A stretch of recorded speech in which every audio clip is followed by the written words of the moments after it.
Corruption سمجھتے ہیں کیا ہوتی ہے؟ کرپشن یہ نہیں ہوتی ہے کہ کوئی میں منسٹر بنوں گا تو کروڑوں روپے آئیں گے تو کرپشن تو یہ ہے کہ میری ایک ڈیوٹی تھی، ایک ذمہ داری تھی. مثال کے طور پہ میں اسسٹنٹ پروفیسر ہوں، اب میں اپنے کالج میں بیٹھا ہوا ہوں اور میں کلاس لینے نہیں جا رہا، تو یہ کرپشن. میں ملازم ہوں، مثال دکان پہ میں کام نہیں کرتا، کام چوری کرتا ہوں، جب باس آئے گا تبھی کھڑا ہوں گا، تبھی دیکھوں گا.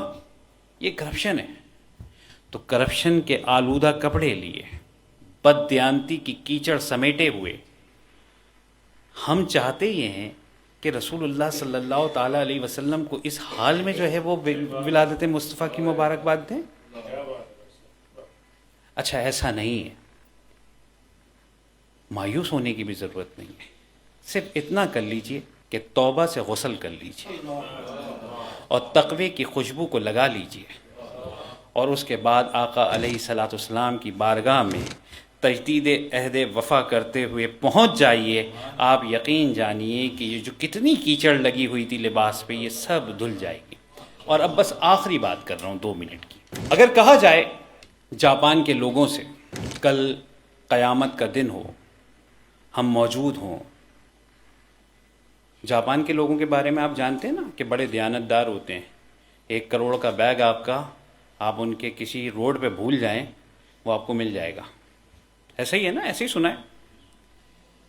لیکن ان کے پاس ایمان کی دولت نہیں ہے، اور ایمان کی دولت بہت ضروری ہے جنت میں جانے کے لیے.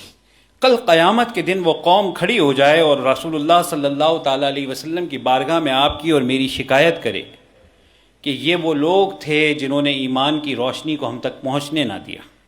ایمان کی روشنی کو ہم تک پہنچنے نہیں دیا.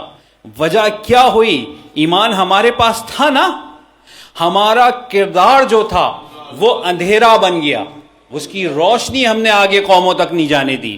اور یاد رکھیے گا کہ تبلیغ دین بڑی بڑی تقریروں سے نہیں ہوتی، بڑی بڑی کتابوں سے نہیں ہوتی، کردار سے ہوتی ہے. اور رسول اللہ صلی اللہ تعالیٰ علیہ وسلم نے 40 سال تک اپنا کردار پیش کیا تھا. کیا تم نہیں دیکھتے میں نے تمہارے سامنے کیسی زندگی گزر بسر کی ہے؟ تو کوشش یہ کرنی ہے کہ یہ اندھیرے جو ہیں آپ کی ذات کے یہ دور ہو جائیں، اور ایسا کردار ہمارا بن جائے کہ نہ صرف ہم بلکہ دنیا کی دیگر اقوام بھی اس سے روشن ہو جائیں. وما علینا الا البلاغ المبین.